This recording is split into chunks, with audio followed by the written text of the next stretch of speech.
like to call this special. I'd like to call this special meeting of the Old Saybrook zoning board of appeals to order. Please stand and join me in the pledge of allegiance. I pledge allegiance to the flag, of the United States of America, to the republic for which it stands, one nation, under God, indivisible, with liberty and justice for all.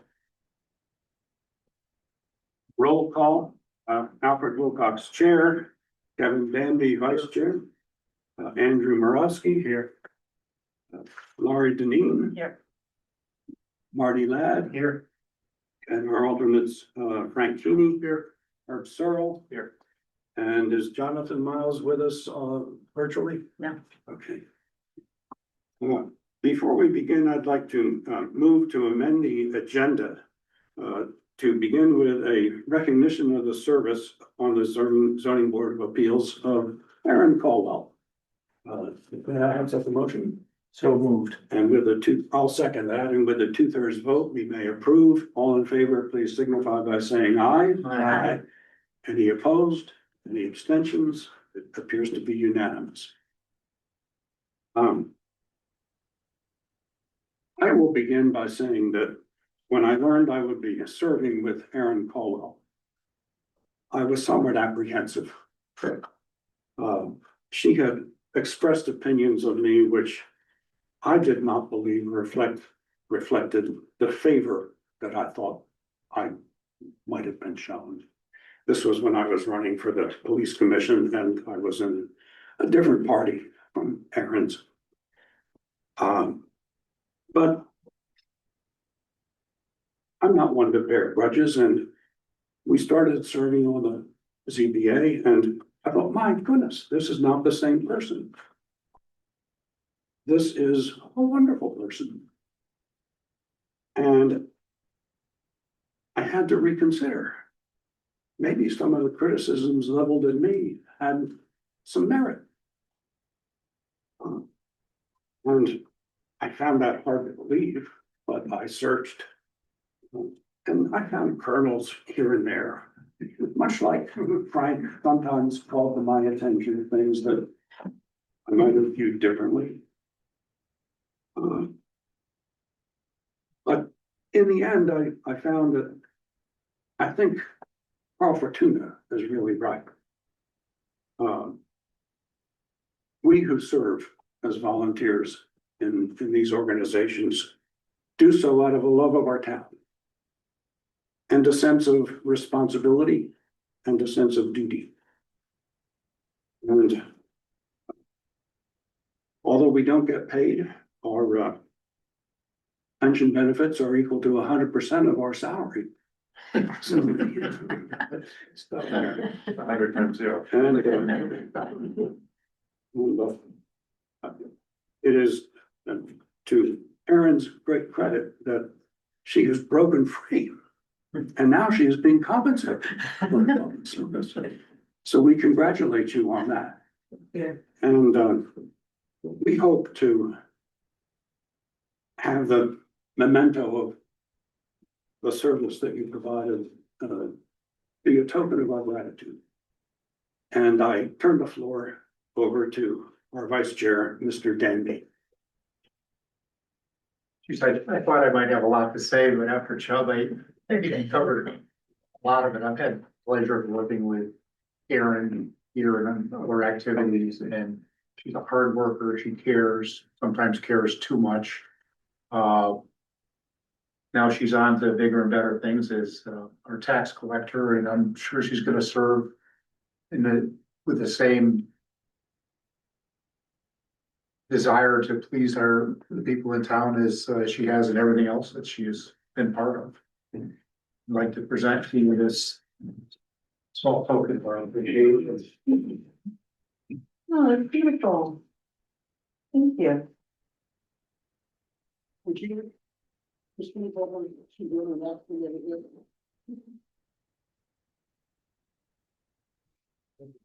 Perfect. Great, thank you. Thank you, and I really appreciate this. I miss everybody. I hope I didn't hurt your feelings, Chubb. I don't remember what I said. But I do love the town and I love serving and I love serving with this board. And I think the board was completely nonpartisan. It was my first experience, running for office and serving. So, whether it was on Facebook or where that was, once you get and sit around a table with everybody, I feel like you forget what party everyone's on. And, I'm the tax collector. I couldn't have gotten elected if I wasn't friends with a lot of Dems too. So carry on. Good luck. And good to see everybody. Thank you. One last comment.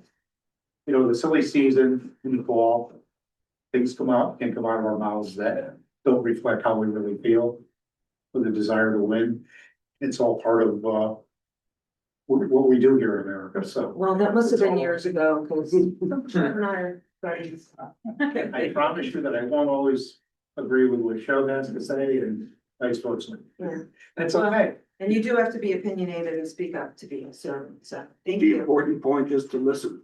Yes. Yes. Thank you so much. Thank you. Thanks, Aaron. Thank you, Aaron. All the best. Bless you. Chris, I'll still see you. Yes. I've been so afraid that this week. It's very impressive. It's been a while.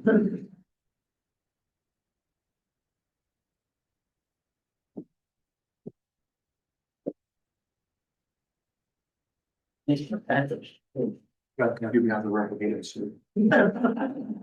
Thank you, Aaron. Night, Aaron. We don't need to close doors for this, right? This next is not an executive session. Okay, next item is, our workshop, discussion with attorney Nicholas Bamonte. Nick, I turn the floor over to you. Thank you, Mr. Chairman. Good evening, everyone. Good evening. For those of you who I haven't met, again, I'm Nicholas Belmonte. My firm, should I say, has been retained to assist the town in a range of matters, including land use. So I am here as your attorney.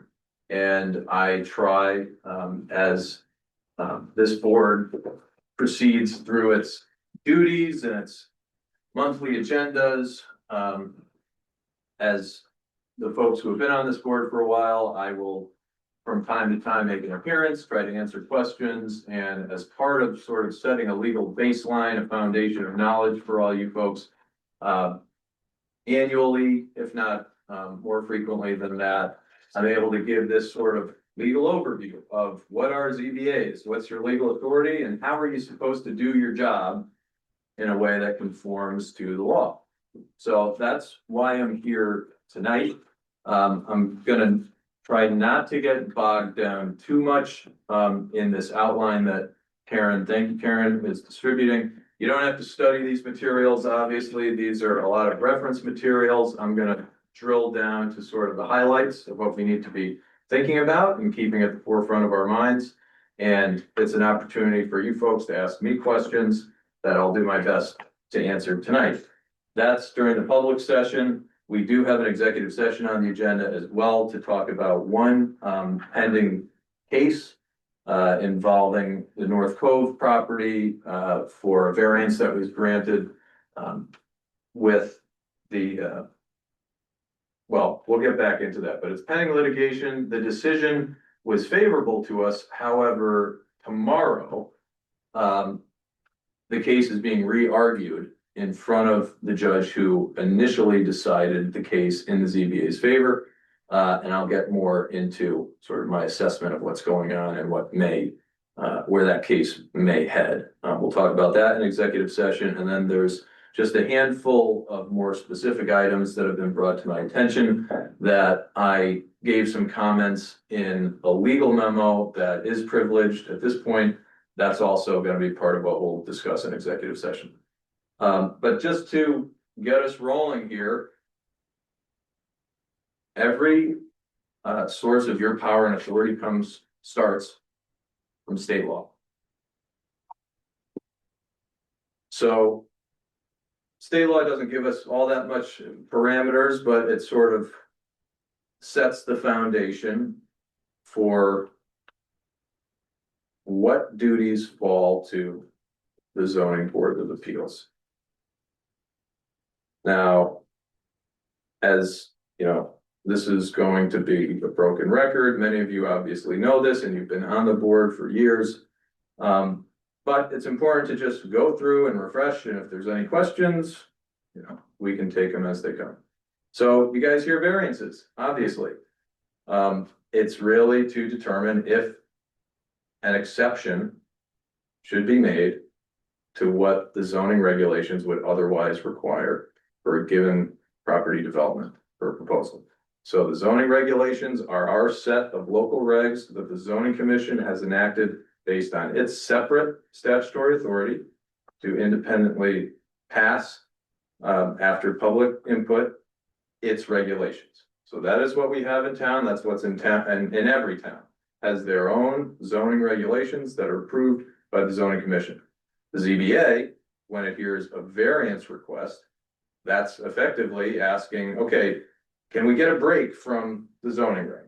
This particular regulation is going to create some challenges for us in what we're trying to develop in this property. So we're coming before this board as an owner or a developer, trying to make the pitch that legally you should have a comfort level to grant a variance because the legal standards for granting variances have been established. Those standards are really, really high. Okay, and understanding that many zoning boards of appeals across the state are sort of receptive to their communities, sort of the unique aspects of their communities.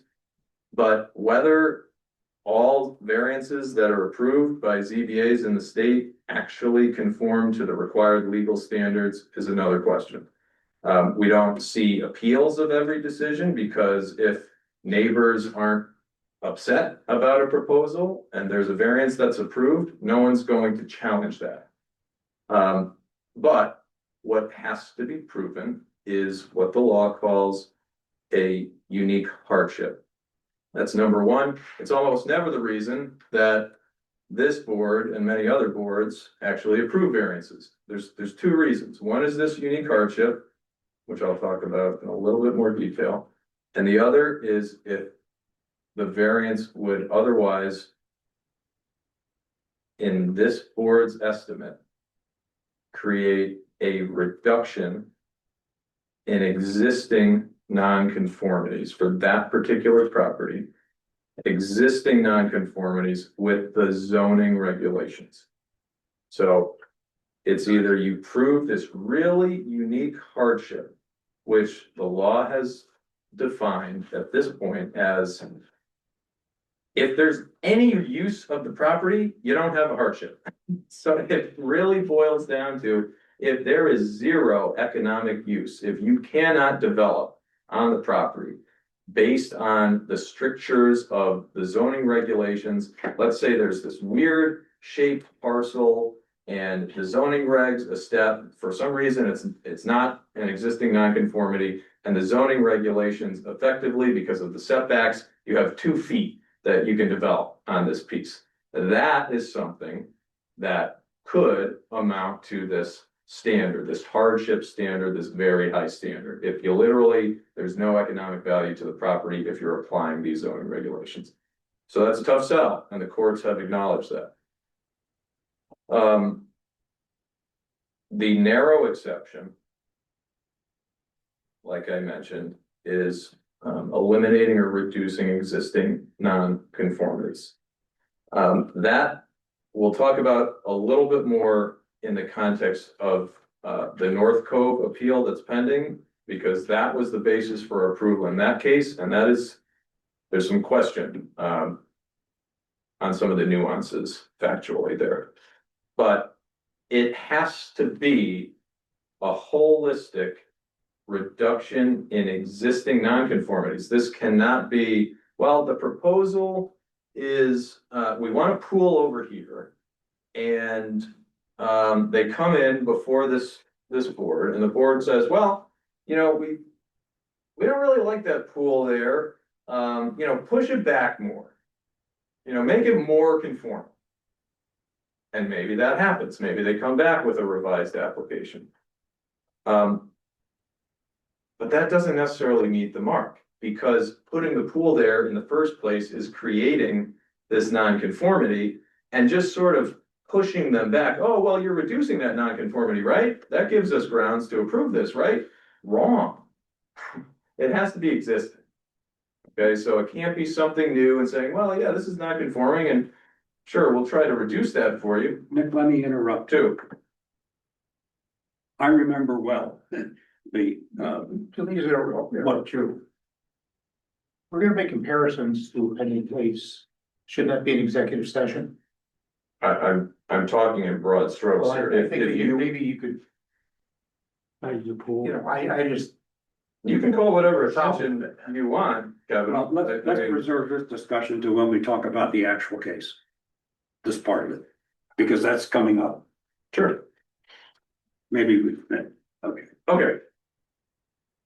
So, two very narrow reasons to approve variances.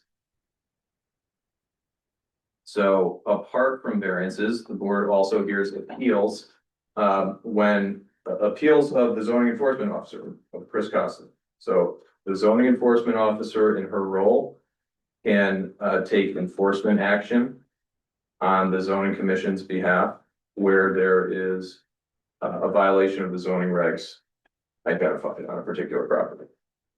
In taking that sort of enforcement action, it doesn't necessarily have to be enforcement. It can be an applicant or an intended applicant going directly to Chris and saying, well, how are you reading this regulation, or how are you, do we need to come in for X, Y, Z? The CEO is going to make a determination based on what the regulations say. And that in and of itself amounts to enough of an order of the CEO that can then be appealed to this board. There's not all that many of these. We had a handful over the past year, I'd say, but it's not all that usual to see these. But when you do, there's pretty broad discretion of the board to consider the CEO's action starting over, taking in this appeal, taking in whatever arguments there are. The applicant is going to say, well, we think, or whoever is challenging the CEO order is going to say, well, this is why we think the CEO's decision was wrong. They'll make that assessment. The ZBA will hear the arguments effectively and then make a decision. So in that role, the ZBA is acting sort of in a quasi judicial capacity, almost like a mini court. So it's a full reconsideration of the CEO's action, whatever that may be. There's no power of the board to hear an appeal if someone is complaining that the CEO failed to act. So where sometimes neighbors will say, hey, this property next to me is out of zoning compliance, we want enforcement. If the CEO is, takes a look at the facts, takes a look at the property, and determines that there is no violation or no enforceable action, that's the end of it. There's nothing that a property owner or an applicant can do, even if they try to bring a separate lawsuit, quite frankly. The case law is clear. You can't force a municipality or its zoning commission or its CEO to enforce what one third party might perceive as a violation, but the town officials, the decision makers, do not see as a violation. Okay.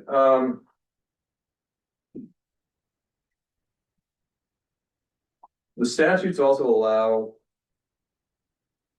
our local zoning regulations to prescribe certain additional duties to the ZBA that might otherwise fall on the zoning commission itself. Our regulations do that to a limited extent, related to special flood hazard areas.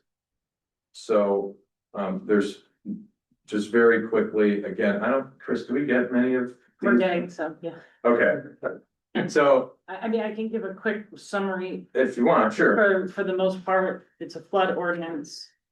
There's times that either someone doesn't want to meet the regulation. Or something's happened, and then what would they appeal to this board, they cite their case, and Jeff Jacobson is the town floodplain manager, and the building official and I are the deputies, so it could kind of be any one of the three of us, depending on the decision. We then get opinions from the state and so forth for that. For the most part, some of them are pretty practical.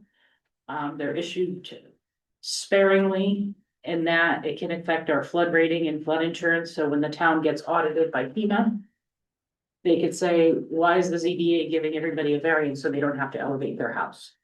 But there's circumstances, for example, if you have a marina and you have to elevate to the second floor to repair a boat, it's really not practical to take a boat out of the water and put it 15 feet in the air. So there's different ways that'll happen. When Doc and Don went to rebuild the building code and the flood ordinance conflict. You know, so things like that will come up, but the ZBA gets guidance on those. Right. Thank you, Chris.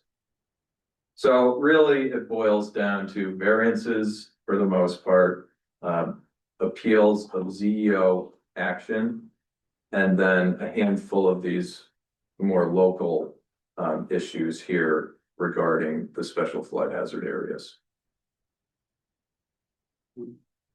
All right, that's sort of general powers. Let's talk about procedure. This stuff is a little bit dry, but again, important. So how do you start a meeting? What do you need? You need a quorum. So a quorum is a majority of the total membership. That's 3. So you really need 3 to open a meeting, but you can't really do anything if you only have 3.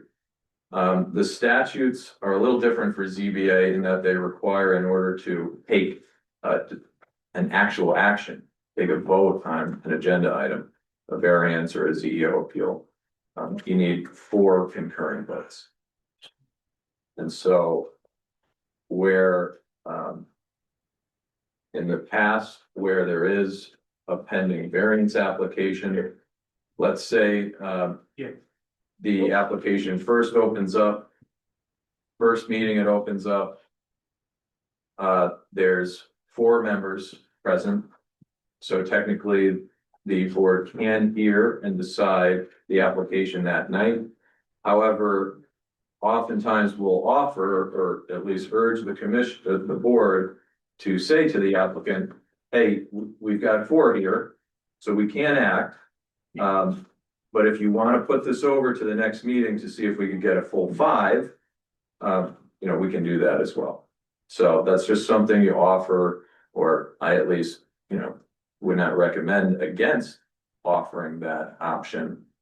Those are regular members. Correct, regulars Or alternates. right.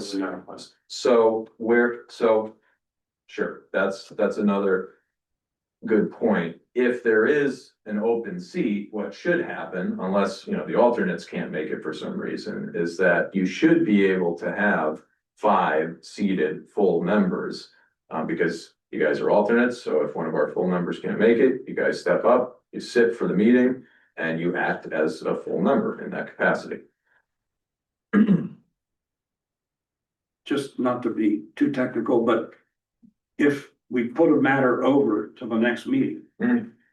do the same people have to sit, or what do you do to Yeah, rectify that? that's a good question. So there's a couple ways that it can be done. At the end of the day, whoever's going to vote on the application has to be fully up to speed on the record. So practically, logistically, it probably makes sense and is easier to maintain if an alternate's seated, you push, and there's some input, there's some public testimony, so there is some development of the record. yeah, it might make sense to keep that person and carry them over. If there's no objection from the full member, I guess. If the full member really wants to participate and says, well, look, I watched the recording of the public hearing, I looked at all the materials, I'm fully up to speed. You know, thanks so-and-so for sitting in when I couldn't make it because I was stuck in traffic, but here I am, let's go. That's acceptable too. And that's up to the individual member, not up to the chair.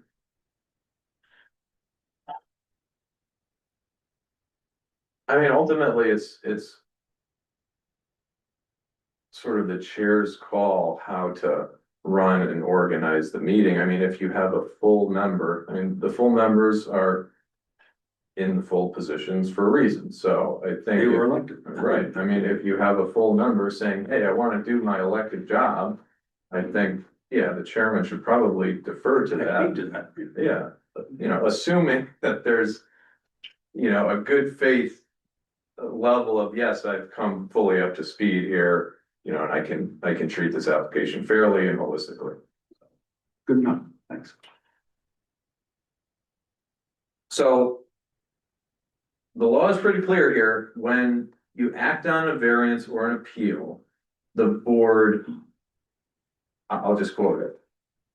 The board must state upon the record the reason for its decision and the zoning regulation which is varied.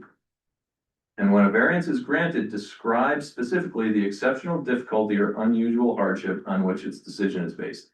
So, I mean, really the law, and if we're not clear about the reasons that you are voting one way or another, I mean, particularly where you're approving it, that just creates fodder that an opponent can use to appeal your decision. So I know that Chris and staff have prepared some model motions that are part of the materials here. Don't know that they're really utilized that much, but these are a very helpful resource. I mean, I implore you guys to look through the motions, and I'm happy to, you know, work with you to fine tune something, but I mean, obviously each application is going to be different. But we just want to be very mindful that when you're making these final motions, those motions are comprehensible and allow staff to represent in writing what that motion actually meant and what it said.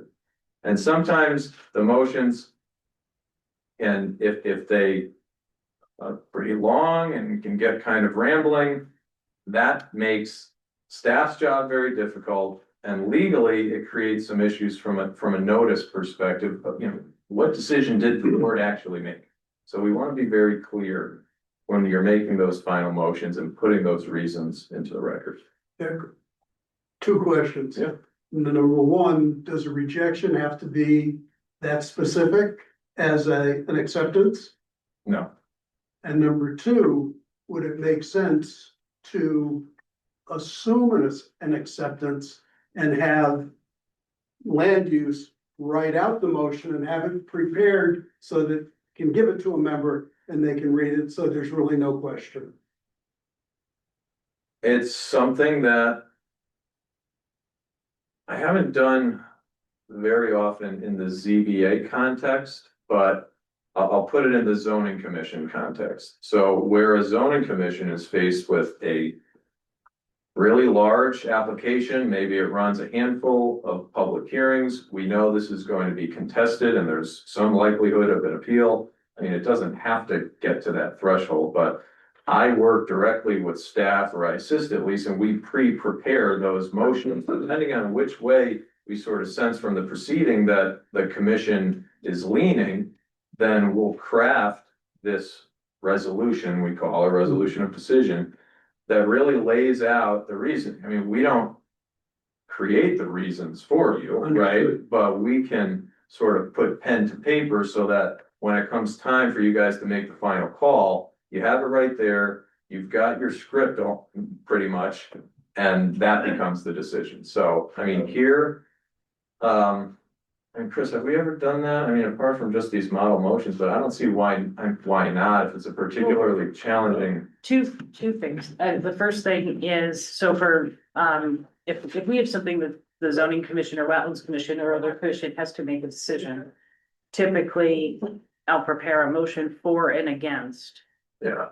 and outline both. I think with ZBA, I've never been asked to do that, and it's a little bit difficult. Because many of these, I don't think I can find a hardship. You know, and it's gonna be tough for me to, without sitting through a whole hearing, prepare something in advance, guessing what the applicant is gonna come forward with those reasons. And a lot of times, you know, we spend a lot of time in the office trying to tell people and explain what a hardship is, and it's not that their closet's too small and so forth, but you get that anyway on these applications, and as much as we coach people, so I think that would be tricky Yeah. to do, because most of it, and I think you've all been in a situation, those of you who've been on the board for a while, where you've had something come forward. But, you know, the hardship should have been, it was a corner lot, and they put on, the hardship is, you know, there's just not enough room for their car. So sometimes that comes out during an application, you know, during a hearing. So. Right. Less tricky with a decision based on a reduction in non-conforming. It could be, but then I mean, this is a question for Nick, and I'm gonna put him on the spot, is. What is a sufficient reduction? When somebody says, I'm gonna reduce the size of my shed by 1 square foot, or I'm gonna reduce my coverage, you know, by 2 square feet, but build a new house that's still non-conforming, or move it 6 inches back. You know, what is enough of a reduction in a non-conformity? And I think kind of pushing that on staff is really encouraging me or someone in the office to kind of make some assumptions for you. Not that we would Right. help guide you, but I don't know, you know, what exactly those tolerances are, because ZBA is so specific to each property. It's really a case by case basis, you know, zoning. And there's another aspect to it too, I think, let me jump in. The way I look at this, notwithstanding the very harsh letter of the law, a lot of this is discretionary. And it's really our discretion, that it's not the ZEO's discretion. And I think putting the ZEO in the position of having to say no to the applicant because that's what she believes the law is. And then having to say to us, here are ways you can get around it. And that was certainly not the intent, Chubb. It was, I think Nick said, we've got to be very careful and very specific with the wording of the motions. And my suggestion is that the zoning officer understands the language of the motions much better, certainly than I do. And if she could craft both positive and negative, pending the decision of this commission, then you've got both pieces of paper in front of you and the language is there. And now that we've talked about it, I'm gonna kind of circle back, I think. So my job is, I work for the zoning commission gives me the authority to enforce their regulations. Some ZEOs write a letter for every variance application saying there is no hardship, don't do it, they should meet the regulation and so forth. I never got into the practice of that. I mean, how many 3,000 square foot lots that are L-shaped come through? I mean, Yeah. I could very easily write a negative letter for every applicant that comes through, and I mean, I think people deserve a chance to make their argument to this board. So looking at, you know, now that we've been talking about it, I don't think it would be a good position really for me to be in, because technically I'm supposed to enforce the regulations, not help people to skirt them. And when they come into the office, they say, well, can you write down what my hardship is? And I said, I really can't do that for you. I can, you know, say these are things that have been considered, but it's up to you to make that hardship not.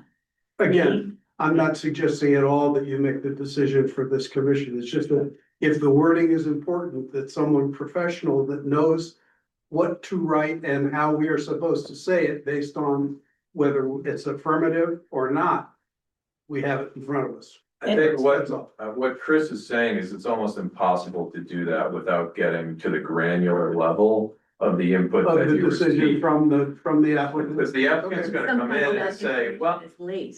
Sometimes it doesn't come in that, or if there are rules and that sometimes are met and sometimes aren't. And I think that's even an additional factor that makes it difficult because you don't know what you're gonna see and what it's mean. right, I mean, the applicant comes in and they'll say, hey, we're reducing this nonconformity, we're reducing this nonconformity, we're reducing this one, we're pitching this big box or whatever it's gonna be.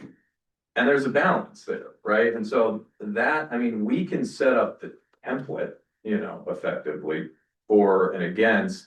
And if you're gonna go sort of a reducing nonconformities route, here's where you would build in and add in, almost on the fly, it's gonna have to happen sometimes. We have a template right here. Right. It's been handed. Yeah. Right. So that's I mean, I think the template is crafted more, in the context of deciding an application based on hardship or not, right? Like, or do you have in here, the shorter ones are reduction, right?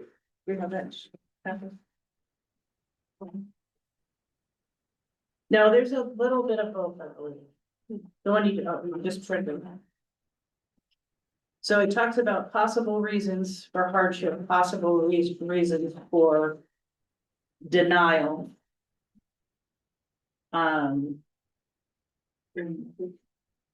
It's been a while since I've looked at this. We just kind I of. mean, if it doesn't specifically call out, like, here's your template for a situation where there isn't a hardship, but there's, arguably a reduction in nonconformities. I mean, maybe we can make that a little bit more clear for you. It's probably gonna look similar to this, and then there's gonna be some blank bullets in the middle. And then to Chris's point, because it is an important one that I don't wanna gloss over, there's a balancing that this commission has to do, is the overall reduction in nonconformities, and that's what Chris is saying. She's like, I can't make that call. Is the reduction enough that we feel overall the reduction outweighs the increased nonconformity that this development's proposing? I mean, that really should be the threshold. I guess. Or the continuing nonconformity. Sure. And that's kind of impossible for me to do because it's, well, we're gonna take a house and we're gonna make it in 40% gross floor area. We're gonna reduce 1% on the ground coverage and shift it back a foot. Is that, I mean, you're ending up with a bigger structure on a smaller lot with these minimal, and I think that's really, you have to hear the testimony in the public hearing and weigh it out depending on your own thoughts. The difficulty might be, then taking that or focusing that commentary and testimony that you receive in the midst of the application, and then sort of having it all right in front of you when it comes time to make the decision, because things get scattered, and I mean, the applicants, it's in their interest to be confusing almost. So they're not handing you guys, I mean, sometimes we see them in the applications, but I mean, maybe one thing to keep in mind is when you're going through this exercise, and maybe we and staff might be able to help at least sort of consolidate what they're asking. Here's the alleged reductions in nonconformities, and here's the increase in nonconformities. I mean, if that's not clear enough based on the testimony and the input that the board's receiving, then I think you probably should ask staff or me or someone, like, what is actually being asked of us so that we can make the determination if there's a balance. Can there. we do something to the application itself so that the applicant has to fill that out and have that already established in terms of what they're gonna come in with, what their evidence will be, what their testimony will be, and maybe have, if it's a reduction in nonconformities, list out everything. Some of the applications come through and they're much more complete. Mhm. Some don't have much, and then this kind of testimony will come up during the hearing, and I think that would be helpful. So there's an outline they have to work with, and we can proceed through that outline at the meeting. I think the more structure we can get, makes it easier for all of us to stay organized and keep track of what's happening, because by the time, and it's, okay, everything's done, now it's time to make a motion, you kind of don't have a moment to put it all Right. together. But if you're working off an outline on both sides, I think that could keep everybody, Quick In line. response to that. I think when Ed Casella is representing somebody or Joe Wren is representing somebody, you know, we can ask that and we can get a response. When somebody comes in unrepresented, which is a lot of our people, I think it's really our job to sort of figure out what they're asking for and help them articulate it. wouldn't there be some factual information that they need to provide? If they're saying, I have a shed that's 800 square feet, I'm going to reduce it by 300 square feet. There should be a place on the application where they can just mark that down, and that's not something that they would need. Perhaps, legal review or guidance in order to fill out. They may not know what that means or how to go about it, and that is our job. We can explain these things, we can help them. I think a lot of that Recognize? it's already done at the Yeah. CEO. So what happens is the ZBA has a deadline for applications. We put it a week earlier because now we have this whole coastal site plan, 35 days. In the flood zone and variances and so forth. We spend a ton of time with applicants.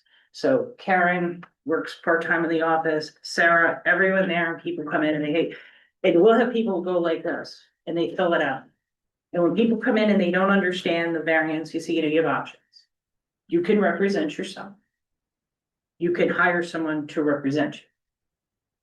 If you're gonna do this by yourself, and people can do it and have done a good job at it, there's other people who they're in a rush. They don't wanna listen, and some don't know. And we say, go look on the website. We spend a lot of time. When the applications come in, which is pretty much almost a month before you see them, your next applications are due on Friday. We'll go through and I review them, and I'll write the applicant an email, or I'll call them and I'll say, you didn't put in the zoning district. You listed reasons for hardship, but I think you should revisit it. It doesn't really address the question. You don't have, you have photos of one side of the house, not four sides of the house. It would be helpful to have some type of sketch of the deck in the materials. We have instruction forms. Dimensions, it would be helpful if you could do this to scale. So we do that screening, and there's times where, and I'll see you come in and pick up your packet and I'll say, I work with so-and-so, we all did. And, they come in and they fill out one more thing, like, I'm done. And I'm like, your homework assignment, you're done, but you rushed it and you're not paying attention to it. A lot of times we see that with contractors who they just kind of go in, oh, what do you mean I need a variance?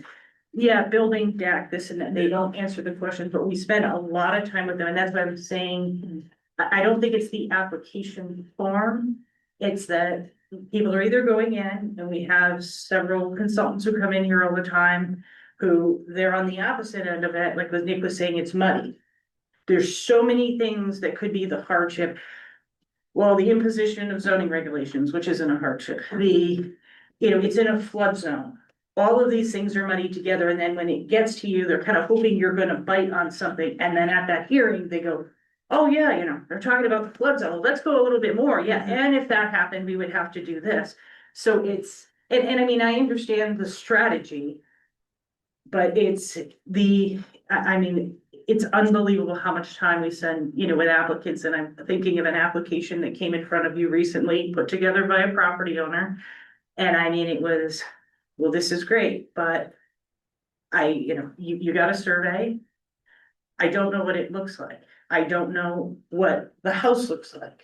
You need to provide this, and I can't reject an application either. So if someone comes in and says, here's this application, it's up to this board or the zoning commission to say it's incomplete. It doesn't have, I can only get people to a point, and pretty much everybody in that department helps with these variants. But this board can reject that application. Exactly. And I think, And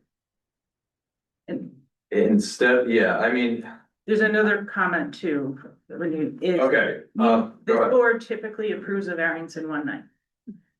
Unless typically approves a variance in one night, and I get it, we all wanna move people along, and even when they come in with the application.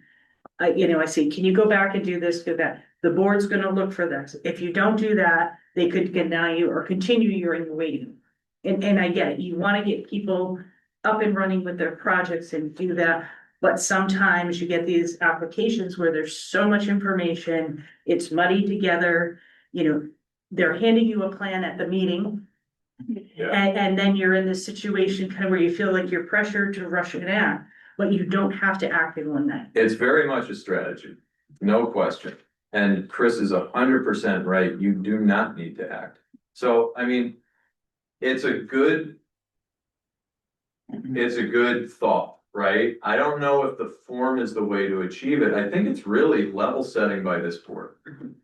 Like at the meetings, during the meetings, if someone's coming in and pitching a reduction in nonconformities and what they're actually reducing and how that's compared to the increase in nonconformity, if that's not crystal clear, I think you've got to say that. And if it even, Chubb, if it's a pro se person, I mean, you're not here to handhold them, but you gotta say, look, you want us to make a determination, you gotta equip us with what we need to make that determination. So if that means, saying, hey, nice to meet you, but you gotta come back and like clarify this for us. Typically, the people who are arguing reduction in nonconformity are the knowledgeable ones. Yeah, it's fair. But you understand what I'm saying. I mean, I don't know that it's Chris and her staff, it sounds like they're doing everything they can to try to get people in line before they make it, to your agenda. Yeah. And there's people that'll say, look, you can apply for whatever you want. I think it's highly unlikely that the ZBA is gonna approve 90% ground coverage as you're proposing, maybe you should think scaling it back. And some people are like, no, I'm gonna do it anyway, and that's your right, you can go forward and do that, but you're here and you're applying and you wanna be successful. And I do it with zoning, it's, I think that's a little bit too much, or I think that doesn't. So. And then they get here and they say, but I talked about it with the zoning enforcement officer. Yes, no, and the staff that had to go through and. Blame it on the staff. We're used to that. Let me Yeah. raise an issue that I think bedevils all of us. You started off by saying that unique hardship means no ability to use property or no economic value. Every property in town has sold for probably hundreds of thousands of dollars. So every property that's got an existing house, no matter how much of a piece of trash it is, has some economic value. Some market value at least. Some market value. But we, in my experience, look for ways to say, okay, well, your lot is disadvantaged by being on a corner, so your setbacks are not as, you don't have as much as you otherwise would. Or you've got some topographical feature that, makes it more difficult to, do what you would like to do. Right. Why can't we do that? This is a case I can give you that's dead on that point, Chubb. And I mean, I can start throwing, there's two case names, Zillow. no, well, Verillo is one of them that, Verillo is like 20 pages and gives you a whole, like everything you want to know about the legal foundations of variances and when you can approve and when you can't approve them. It's in Verillo. So that is just a really good case from an academic perspective.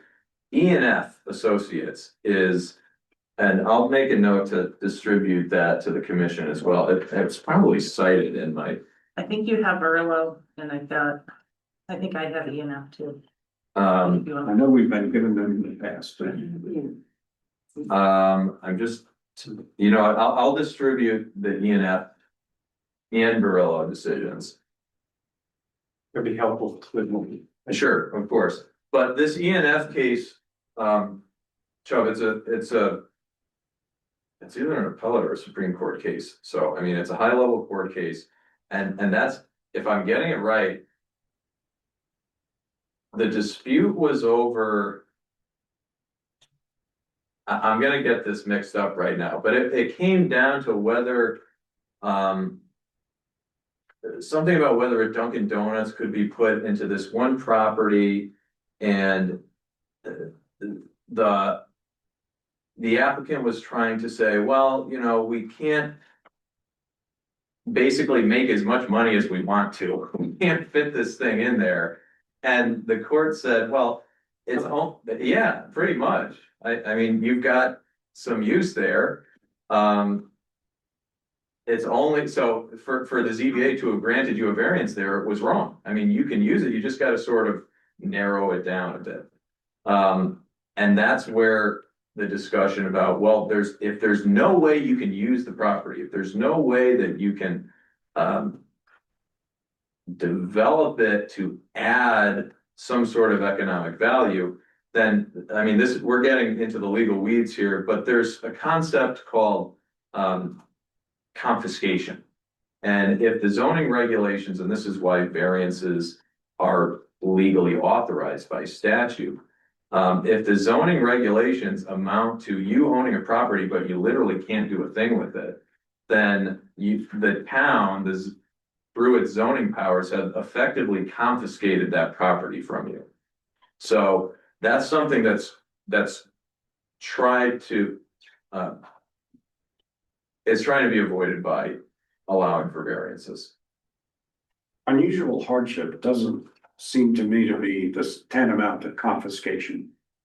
I think that's Sure. the bridge I'm trying to cross here. Yeah, yeah. I think unusual hardship is much easier. Well, the applicants certainly make it seem that way, right? Because you're right, there's lots of I mean, it's not just Old Saybrook. I mean, a lot of these coastal towns in particular have, I mean, either really weird shaped lots or very narrow lots where the houses are on top of each other. And I mean, there are a lot of unique aspects that limit what can be developed there. But effectively, the courts have said, well, you know, tough, you're just gonna have to build a smaller house.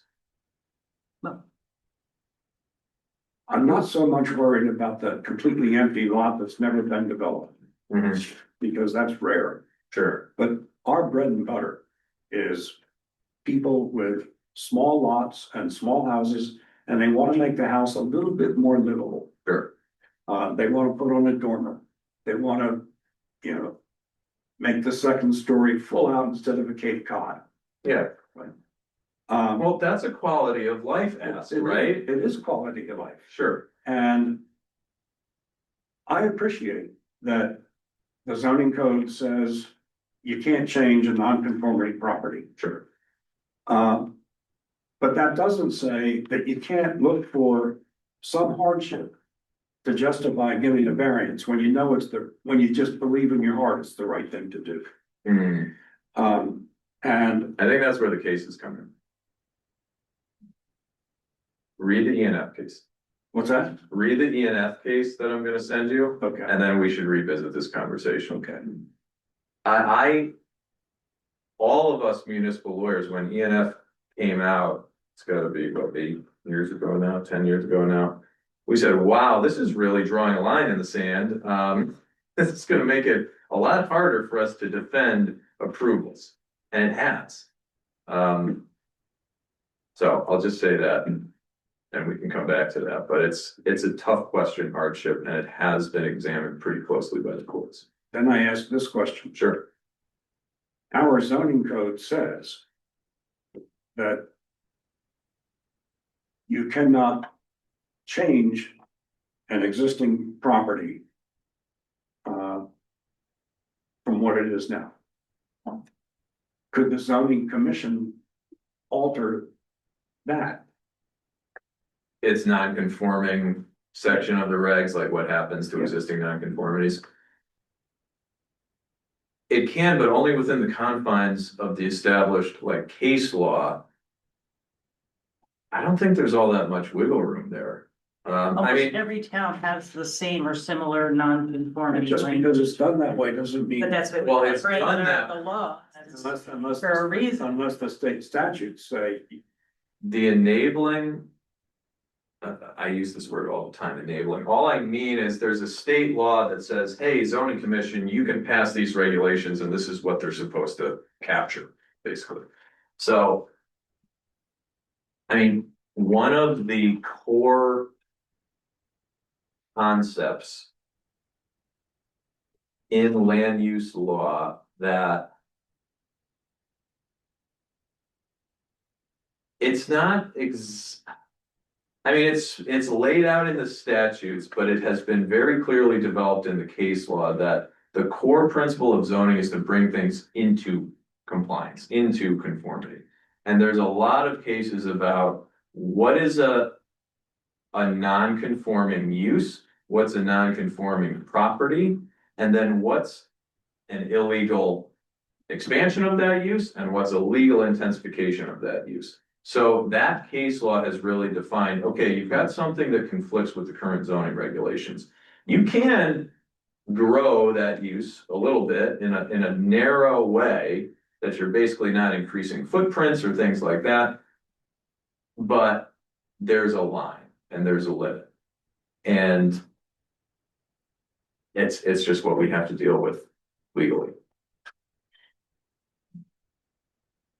Okay, much.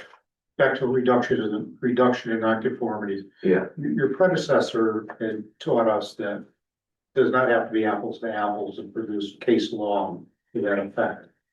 could you speak up a little? I'm sorry, his predecessor had told us that a reduction in nonconformity for variance, or reduction in nonconformity does not have to be apples to apples, and at the time had brought us case law to back that up.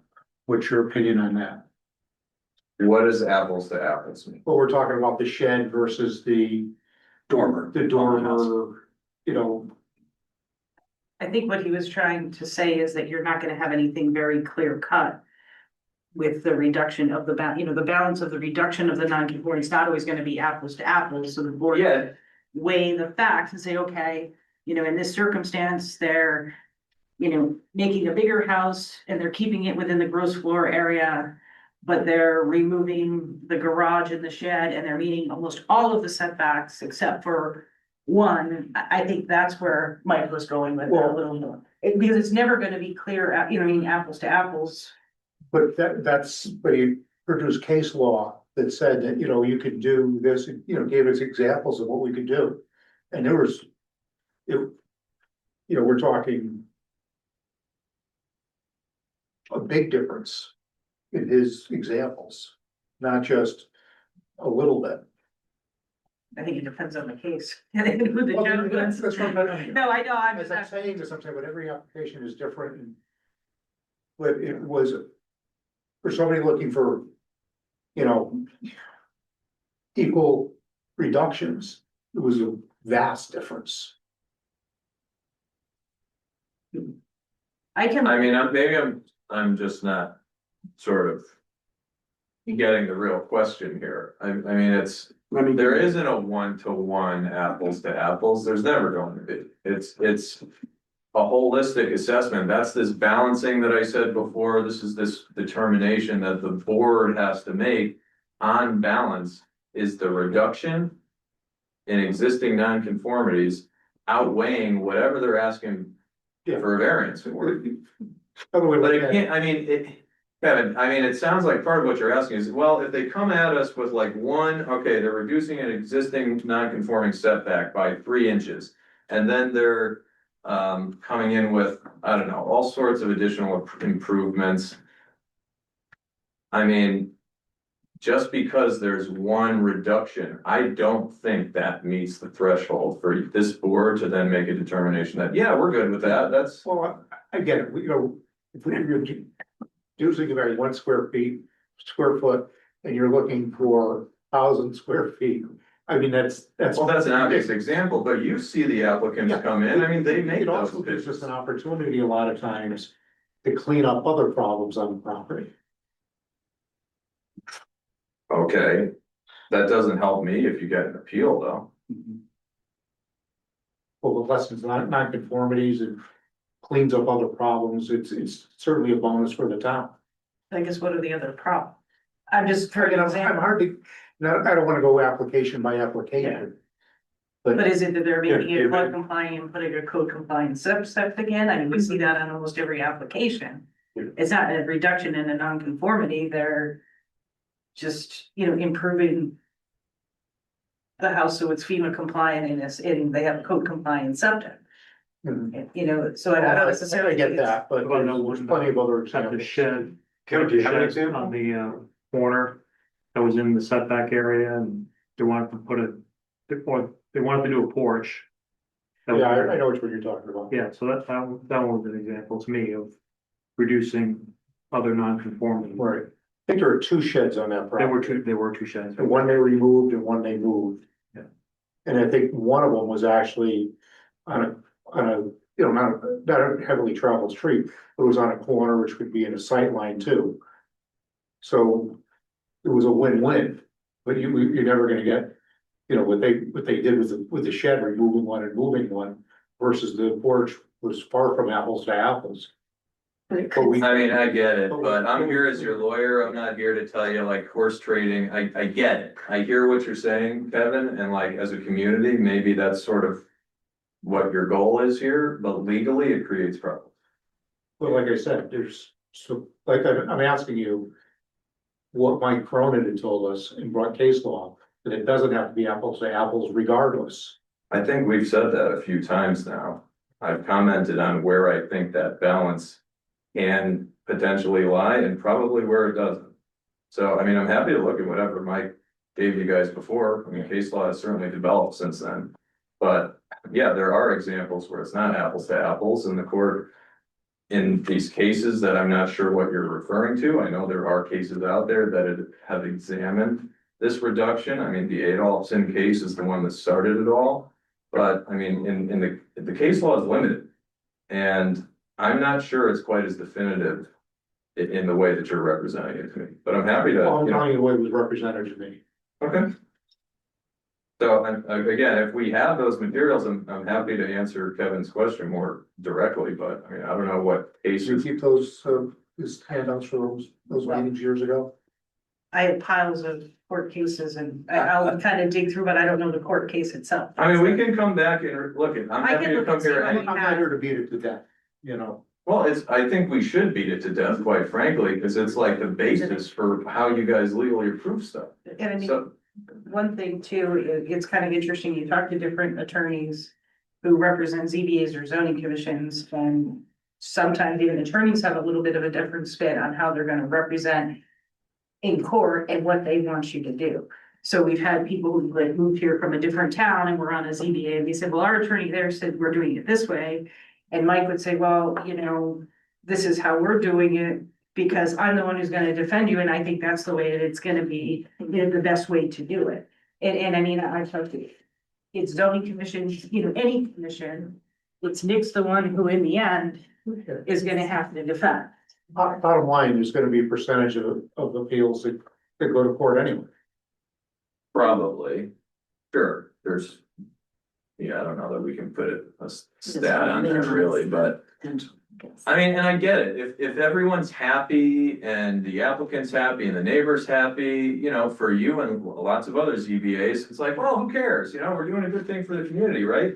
Until you get a court appeal and you guys get whacked with a bad decision, I mean, that's not a good look for anybody. It can also do damage to the town overall if you continually don't have a good basis for, allowing a variance.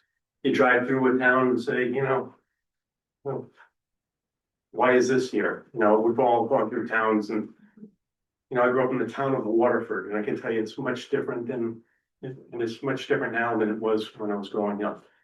I could walk across the street where the Stop and Shop is, there was no Crystal Mall. I look at that, say, I wish it was more like the smaller towns in Connecticut, and it's not anymore. So I think you do have to look at it. These little things can add up. And Consistency is important, yeah. Yeah. Because people have to know what to expect and you have to hold the bar so that it's the same application for everybody. Well, True. I'm sure we are not sticking to your schedule. That's okay, no, it's fine, I mean, because I don't wanna just blow past this, And Kevin, I'm not trying to pour ice cold water on the concept of like approving a variance for reduction in nonconformity. That is a very legitimate grounds to approve variances. It's one of the few that we're actually gonna get there and give me, your lawyer, some sort of comfort level that, okay, if we ever get challenged, this is gonna hold up. I just want you guys equipped to do it as good as we can. Okay, Understood. all right, so let's get back, Anybody want a water? What? A water, I think I got some water, yes. all right, so I'll take one. Yes. Yeah. One is all around. All right, so I was talking about ZBA's procedure, we talked about quorum a little bit. Site visits, very quickly. Sometimes you go out, I don't think you guys go out as a group really, but sometimes you independently go out, take a look at a site. So those observations can be considered as part of your deliberations. But during the site visits, don't talk to anybody. Don't, just like, keep it to yourself, even if the applicant or neighbor, or the property owner, whoever, the agent there who's letting you onto the property. Just say, with all their, however you want to say it, but, respectfully, I'm here just to make some observations. There's an opportunity for you to come make public comment if you want to, we'll be back on such and such a date. That's sort of where we want to leave things. It just avoids, ex parte claims, ex parte meaning communications that the applicant isn't party to and can't really respond to, doesn't know of. And it avoids claims of some sort of, well, this person's biased because he talked to this person before and they're buddies, or so just keep that in mind. Question, Shoot, we can't go out and site visit as a group, can we anyway? Isn't that? you can if it's noticed, as a Then it meeting. constitutes a meeting, okay, all Correct. right. Yeah, and I'm gonna get to FOIA in a minute, so good thinking, hold that. Okay. The record, it's everything that comes in as part of an application, any supplemental materials, and any testimony while the public hearing is open. Once the public hearing is closed, which for the most part happens the same night, doesn't have to, but once the public hearing closes, that caps the record. That is the full extent of what the board can rely on in rendering its decision. If something comes in later, that's like, oh, here's another reason, this is a real reason why there is no economic value to this property, so look at that, you guys can really approve a variance. Okay, but the public hearing is closed, the record's closed, you can't receive that sort of information. Legally, it puts you in a real big bind. So you're stuck to the record that you have, so that's your opportunity to ask the questions that you have. To tell the applicant, hey, we're still a little fuzzy on your reductions, you gotta come back, please, to the next meeting, we'll try to wrap this up. I mean, that's your opportunity during the public hearing, while the record is still open. Even after, That testimony doesn't have to be under oath. I don't think we ever swear people. No, we don't. No.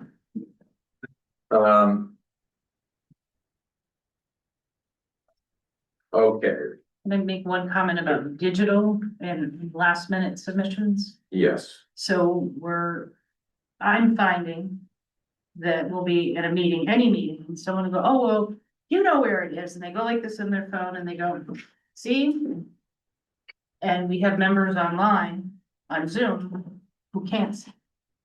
Or something comes in, and I know we talked about trying to get people to get things in advance, but you have the next door neighbor who shows up at the meeting and goes, here's my letter, or here's the picture. And there's a few times I've been in commission meetings and they look at me like I'm crazy and I'm like, can you see the photo? Because I'm trying to make sure that the person online got that testimony, and I know Carl had sent out a memo, I don't know, within the past year.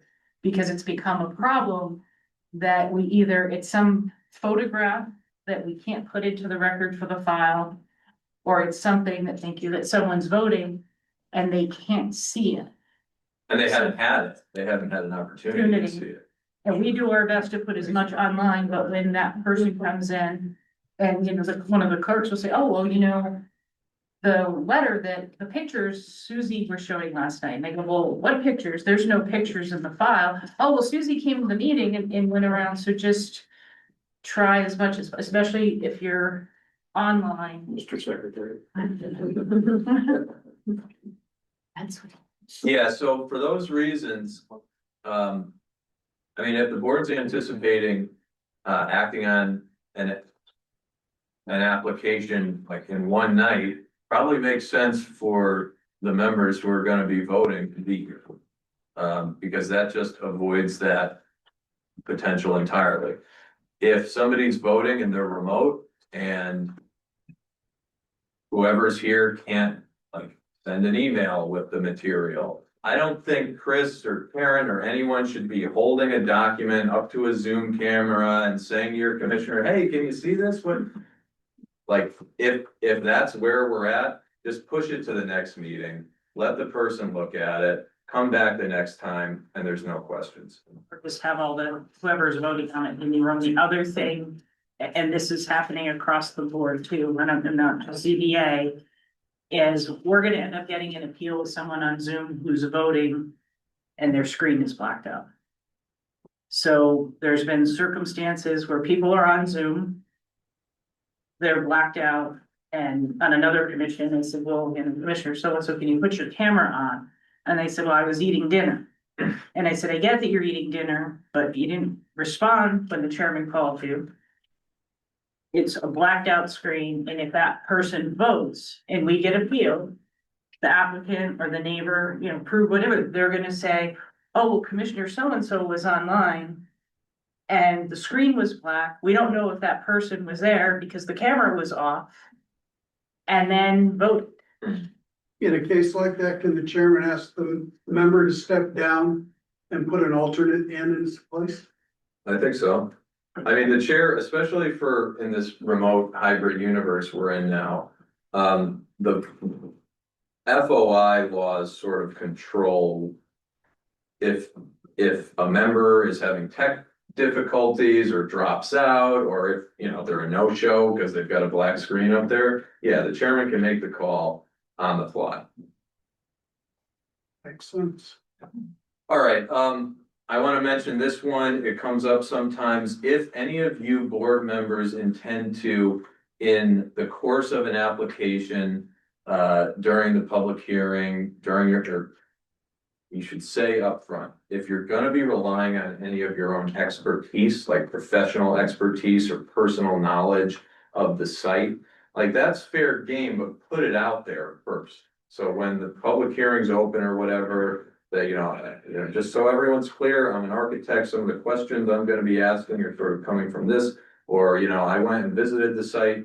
You know, just try to be transparent about this stuff. We don't have to hide the ball here. It's just you guys are doing your due diligence to make the decision in accordance with the law. So. But it can be experienced too. You know, I've driven by that intersection every day for 30 years and there's always been a traffic jam. I mean, it's helpful for me. I mean, when I have a record like that and I've got a transcript where there's like thoughtful dialogue like that going on amongst the board members, I mean, I'm whistling Dixie walking into court because that shows the judge like, no, we were really thoughtful about this. And I can't tell you how many cases the judges get where it's just like, okay, we're doing this dog and pony show and just rubber stamping it and no one really cared or paid attention. And those are the losers. They are. At least, you know, where we have more robust discussion, people are trying to be thoughtful and get those sort of things into the record, and it's helpful. And one other thing with the judges, because I've been in front of them many times for different boards and commissions, is just because this is a land use board, doesn't mean the judge practiced land use. You could have a judge that was a tax attorney that is looking at the statute and looking at what you're saying, who doesn't have the knowledge of, you know, a judge who was a land use attorney would have. So also think about that, you know, when you're making these decisions. Which can go favorably sometimes, more often it doesn't. Where you have a judge who doesn't really know the area quite as well. We've had as a others. case on another commission where the judge asked us for an extension to make a decision. Oh, yeah. And I think it's a learning curve, you know, in some Yeah. cases. It absolutely is. Okay. Man, I'm trying not to keep you guys here all night, I promise. All right, public hearing conduct. I don't think we really gotta dwell on this. It's all about fundamental fairness here, okay? There's no strict rules of evidence. There's no, okay, you gotta swear people in.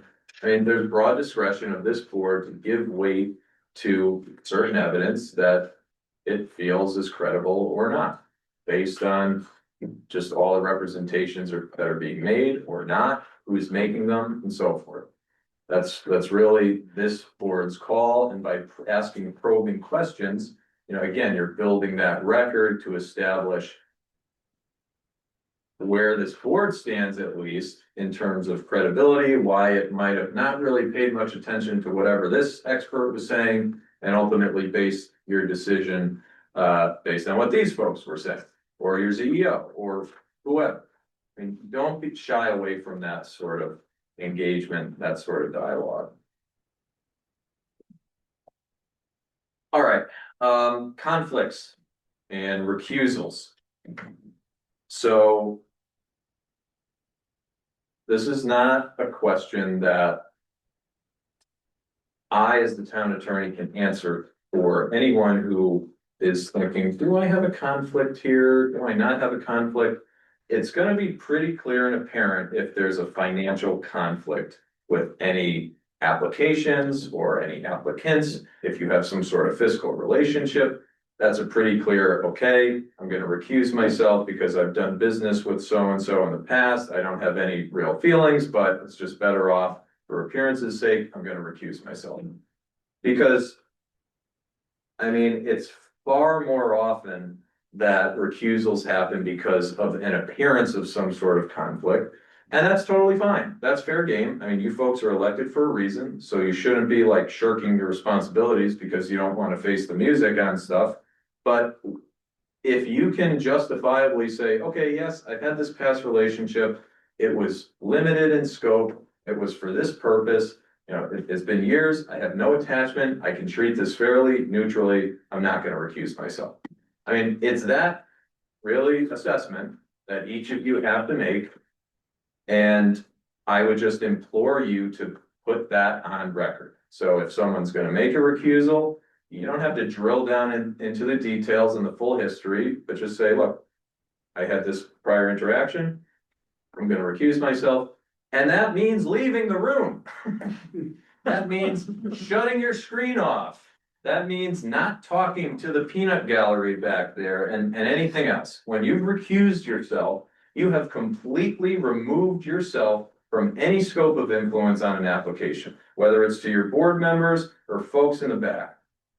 So a recusal is a real recusal. If you're on Zoom, shut your screen off, say I'm shutting my screen off and walking out. I'm not gonna be paying attention or interacting at all. Somebody text me when we're on the next thing, like. Let's not create fodder for appeal. So, we had an incident a while ago where Chuck had to recuse himself. And the applicant had an attorney with him. And Chuck went and sat in the back of the room here. And she called him on it after everything was over. Hmm. So you are saying we should remove ourselves from the room then? Correct. Yeah, I mean, it's for that reason. Any attorney, I would hope, would pick up on that pretty quickly and be like, I mean, it would be extraordinarily unusual. If I'm an attorney sitting in the back and I've got a board member who just said, yeah, I'm recusing myself, and then they go park themselves back there and are talking. That's fairly extraordinary in my experience. And yes, that is exactly what I'm saying. Don't do. But they didn't approve them. Well, the other thing too is if you have questions, direct them through us. Don't call the applicant, don't call the applicant's attorney, don't call the applicant's engineer, and all these little technicalities. It could be a neighbor say, oh, well, I talked to the attorney and they said that's what it meant, because it's outside of the public hearing. And I know all of this is really dry, but when we get sued, that's all the stuff they pick on. There was an issue in the legal notice, the paper wasn't of substantial. That's literally it. They pick on every little detail. And we try to take care of that in the office. It's just some of this stuff you don't really think about, it seems harmless, but that's how we lose. Yeah, and I mean, this dry stuff, to lose on technicalities is the worst, but it does happen. So. Onwards. When you go to update these, just include that blurb about leaving the room, shutting off your screen. Sure. That actually may be in my legal memo when we someday get to that. Okay, bias and predetermination, this sort of goes hand in hand with what we just talked about, but it can go well beyond that too. So this is another grounds for appeal, basically. And I've had a few of them. They're fairly rare if commissioners and board members aren't going and talking to the media about pending applications. But it has happened. And it's really not a good look. So it's a showing that a member or the full board has basically made up their mind already. And I've defended and lost one of these decisions where literally I had a commission member go, the newspaper was asking questions about a hotly contested application. And he kind of gave his 2 cents. This was in the middle of a pending application. It's never happened to me before. It's never happened since, but the judge did make a finding that it was predetermined. He lost that case and they ultimately had to reverse their demand. No comment is a good idea. No comment is a great idea. Well, the other thing is the phone calls and the caller ID. We had a zoning application where someone, say called Chubb, said, Chubb, Nick's a really good guy. I know him very well. And somehow it came out at the meeting. Mhm. And there was, I'm just saying, it's, those are the things, look at your caller ID, you never know. But and direct them back to us. If you have questions about the application, I can't talk to you. That's what we're here for. Have them call the office. And I mean yes, that's very good and salient advice. That all being said, that doesn't mean you're not expected to have opinions on things, right? Just don't go blasting those opinions to the newspapers and on social media while the thing is pending on your desk. And that goes for things that might not even have made it to you yet. I mean, if you've got a project, you guys know how the community works and you sort of hear things. If it's anticipated that an application will make it to this board, I mean, same rules apply, just stay away from talking about it. But sometimes you won't know, and it'll be somebody I'm having an enforcement issue with, or they built something. And then it ends up on Facebook, and then It'll come back. it comes back, and then somebody's like, oh, did you know these commission members were commenting? And I'm like, oh boy, what if they appeal to ZBA? And you have all Now, these let me posts. just test this, and I'm sorry to take our time, but we are going to be having a public meeting in March on a swap of property down by the waterfront. It's getting a lot of attention in town. And one of the property that will be being swapped is privately owned. It is very constrictively zoned. Nick, you're familiar, it's the Dock and Dime, Saybrook Point. The Dock and Dime. Farmers, he's familiar. Okay. And I would like to speak at that meeting. And I suppose I could, and then if it ever comes before the commission, I can just recuse myself. Right? You could. Here's what I tell. Across the board, my land use board members for all my towns. I don't have much of a comfort level for individual board members going to another pending application and then saying whatever they want to say. I know it does happen sometimes. And there's probably good reason for it to happen, and you each have your thoughts and opinions. I hate to stifle that. I mean, it's very American here, but the concern I have, and it's not the greatest concern, but the whole bias predetermination thing can be used in kind of crafty ways. So another flip to this is if you have a town official, a board member, Chubb, he's the chairman of the ZBA. We gotta pay attention to what this guy's saying, right? I mean, if that's sort of the impression, and I get, your comment would probably be amongst 100 others. But if an opponent really wants to push on whatever action is taken, maybe they can say, or, at least if I'm an attorney hired to do something like that, I'm gonna be looking for those sorts of things, like, okay, well, what town officials came out and spoke for or against this?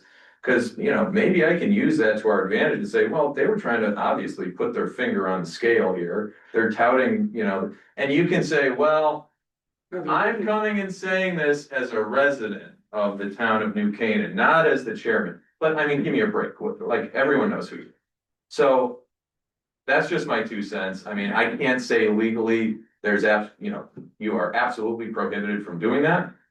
It does give me pause and it can create some issues. That's all I'll say. Right, but if I just recuse myself, if it ever does come before the CBA. Well, my point is, Not- if you not recuse wrong? yes, I mean, that doesn't become a ZBA issue though. So the swap, is that an action that's gonna be taken by who? Referendum. Gonna be a referendum. Okay, so it's a full referendum. Yeah. All right, so it's not so it's not like you're speaking in front of the zoning commission for something that they're doing. I think it's fine in the referendum context. What I was thinking more is if the zoning commission, for example, was taking some action that, was one step in this swap process, then that's what I'm saying, like, you're sort of biasing that commission's action. Arguably, but here in the referendum context, I think it's far enough removed that we shouldn't really worry. So if we make a comment at a public hearing February 2nd, because they're having a public hearing about this, then that would be legitimate. We wouldn't have to be worried about. I think you can comment on, I mean, the comments are gonna be what? We think this is a terrible idea for the town, or, the other side of it, yeah, this is gonna be great, which is probably not the majority of It's things. not related to zoning, it's related to the acquisition and the lease and the use, not. Yeah, I think look, you guys are in the know, right? So if you have comments and sort of wanna offer them in that context, yeah, I'm not gonna sit here and say, don't do that. If they need a variance to operate out of the key. They need a We don't variance really- to do anything. Well, we're not really sure how the use is allowed, Okay, but I mean, it doesn't mean because the use is allowed that they may come for a variance, so, that's yet to be determined, it's two suits and How would that work on such a highly publicized town with residents and stuff? And I know I'm not supposed to ask, but I'm sure other people are wondering if everyone is in the loop of all the chitter chatter behind the scenes, and then they do come for a variance of some sort. Isn't that a conflict of interest? Well, I mean, if whatever this swap is in some manner comes back to this commission, which it might. I mean, I don't know. We're really grasping here in, I apologize for hypotheticals. No, it's okay. I mean, again, this is the opportunity to have this sort of, let's talk through examples. That's how we learn. Yeah, it's not. There's too much open-endedness there to really be able to tell definitively. I mean, if Yeah. if a bunch of you speak and it's something compelling enough that a bunch of you feel you need to recuse yourself, then, I mean, you're gonna get into a bind with, do we have enough people to actually vote on this thing? I mean, these are sort of the more practical considerations, but they do, come into play. Okay, moving on to FOI. I can talk for hours and hours about FOI, and I do sometimes, but I'm not going to tonight. You guys are public agencies under the Freedom of Information Act. That's Connecticut's law. Every state has some version of it. The feds sort of passed theirs back in Watergate, and then El Grasso got ours on the books back in the 70s. It basically says, hey, local government, you gotta do things openly. That means you gotta have your meetings noticed. You gotta let the public attend, and when the public asks for records that aren't otherwise exempt by statute, protected by statute, you gotta give them up, and you can't take forever. That's pretty much FOIA boiled down to a nutshell.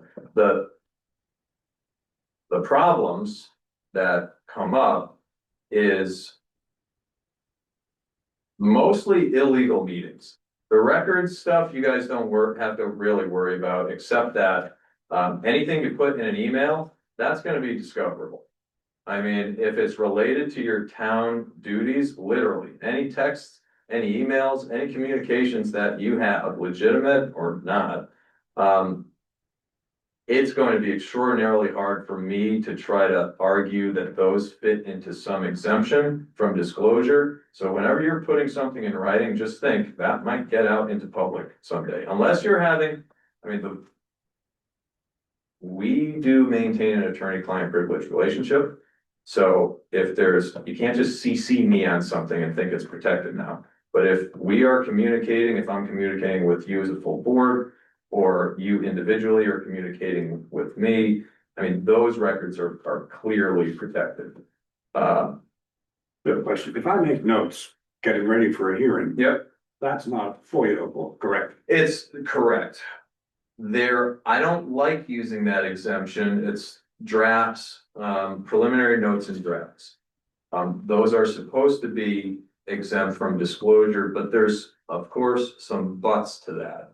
I have successfully argued, though, that notes from members like this during an application to assist in your internal calculus that you're doing, those are protected. So I think you could feel comfortable with those, unless you read out, well, I had this one, and what about this one, and what about this? I mean, if you're waiving it, then, right? So. Yeah, we were appealed on this commission chairman who pretty much wrote the motions in advance of the public hearing and said, oh, let me read my notes. I make a motion, the whole motion was written out and it was prejudgment. Oh, yeah. And someone can very easily say, can I see whatever emails you have related to XYZ application? In text. And text, We yeah. had a FOIA that asked for mission members, where we were on the web. So Larry Hayden had to go find what sites employees were searching, communications between staff and commission members, text messages. I mean, it's. All the usual. FOIA requests are a huge drain on staff. It takes a ton of time. And it's not just staff, though. If you guys are subject to a FOIA request for all your emails for the past 2 years, I mean, that's a legitimate request. We can try to get them to narrow it. And we do. We say, is there something you're looking for? Is there a particular thing? And, we'll look for that thing. And then if we don't care, like, I don't care, like, fine, give it to the person. But a lot of times it's a lot more than that. And it involves whoever subjects the request crawling through thousands of emails and putting in one search term like tax, because that's what the person asked for. And then you've got thousands of completely unrelated messages that somebody, and the job's going to fall to you, is going to have to sort of go through and say, okay, well, that's actually responsive. that's not, that's actually responsive. So. I don't know, practically that doesn't do much for you guys, but just try to maintain some semblance of organization. I mean, I don't think you guys have your own town issued email addresses, which is fine, but have some way to keep your town communications under one roof. Maybe that's a separate folder. Maybe some of my clients create an entirely separate Gmail account, like when they're running for the position, they create a Gmail account and that's all they use for their town business. I mean, you guys don't have to reinvent the wheel and do what works most efficiently for you. But practically, FOIA requests can add difficulty to your lives. But the main thing that I think you folks need to be extra mindful of, noticing the meetings, meaning putting notice and, right, staff will take care, will make sure that we do that right and legally in the right timeframes. But it's this illegal meeting situation where we get caught and we want to avoid. And that can, so let me just get right to it. Meeting is defined in FOIA as I'll just read it and then I'll tell you what this means in English. So meeting is broadly defined as any hearing or other proceeding of a public agency, which you guys are, comma, any convening or assembly of a quorum of the agency, so that's 3 or more, or here's the tough one, any communication by or to a quorum of a public agency to discuss or act upon a matter over which the public agency has, it's very broad here, supervision, control, jurisdiction, or advisory power. So if you guys start sending emails to each other about anything that can conceivably land on your agenda or is on your agenda, that's a meeting. And it says quorum here, and that's true. So the question is, well, can we talk one-on-one? Yes. I still don't really like it and I wouldn't encourage it. But what I see happening most often is it's just a cross-pollination of ideas by an email chain with everybody on it. And folks are like, well, I think this, or, you know, why don't we tweak it to be this, or that's very clearly an illegal meeting. I don't think, and I hope that does not occur here, but to be extra clear, the discussion has to occur at your public meetings. And if, I mean, Chris will send out, or whoever from staff will send out the agendas and the materials. You might get an email saying, hey, are you all available on such and such a date for a special meeting? That's fair game. So you can reply directly to staff, or you can even reply all. If it's limited to scheduling and sort of notice logistics, that's fine. Once you start dipping into any sort of substance of those materials, then you're getting into meeting territory, which we want to avoid. Now, ultimately, what does that mean if it happens and you get a complaint that then goes up to Hartford? You don't go to court right away on FOIA issues, but you do go in front of the FIC commission, which is like 9 state residents of various professions who examine these complaints. And at the end of the day, if there is a finding that there was some sort of illegal meeting, it's not the most egregious of penalties that comes out of those. It's sort of like, hey, you guys really gotta, you know, get some better training and do it right next time.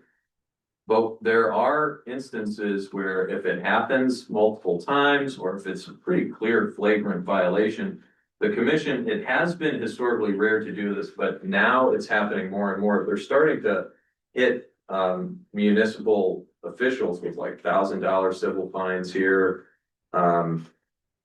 So again, optically, you don't want any of that sort of a decision or that in the newspapers, and it's just a bad look for the town. It's a bad look for you.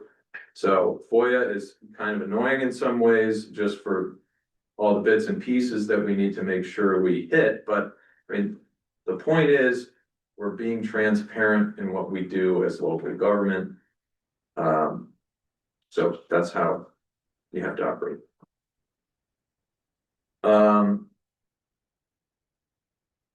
There are some statutory requirements that, so me as an attorney, I have to maintain my continuing legal education credits. There's sort of a similar analog now. There's a 4-hour training requirement for members.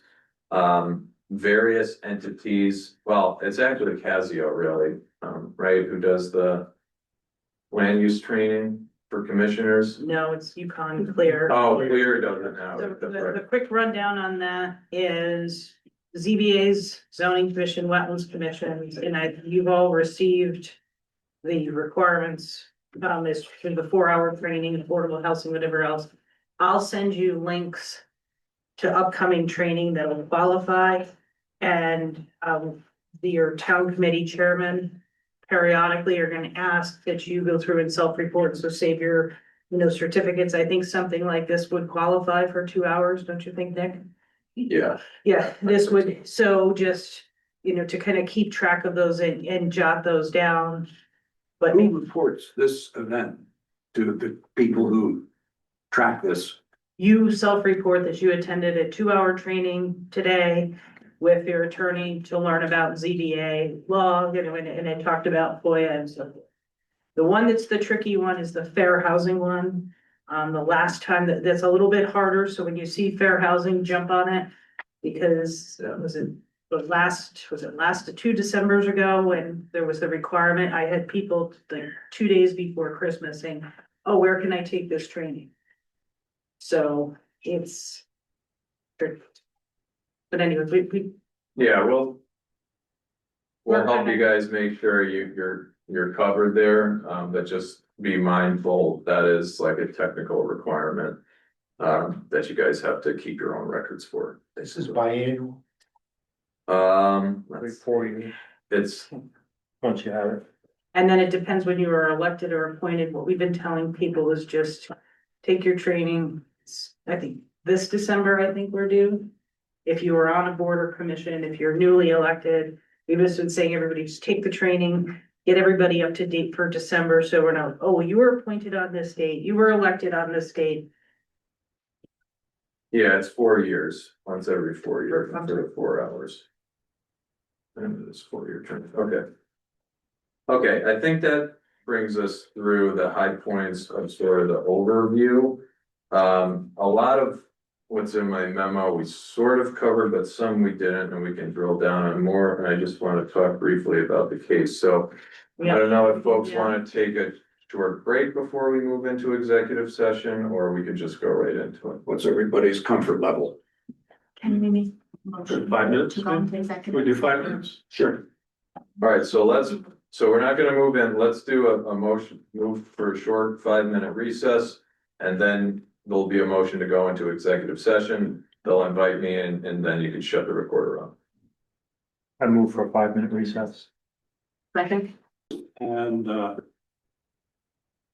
we are out of recess, and I invite a motion to go into executive session for the purpose of having a report from counsel, Nicholas Bamonte, on pending litigation. And to invite Mr. Bamonte to join us for that purpose. So move. Is there a second? Andrew Roski, all in favor? Aye. Any opposed? Any abstentions? None.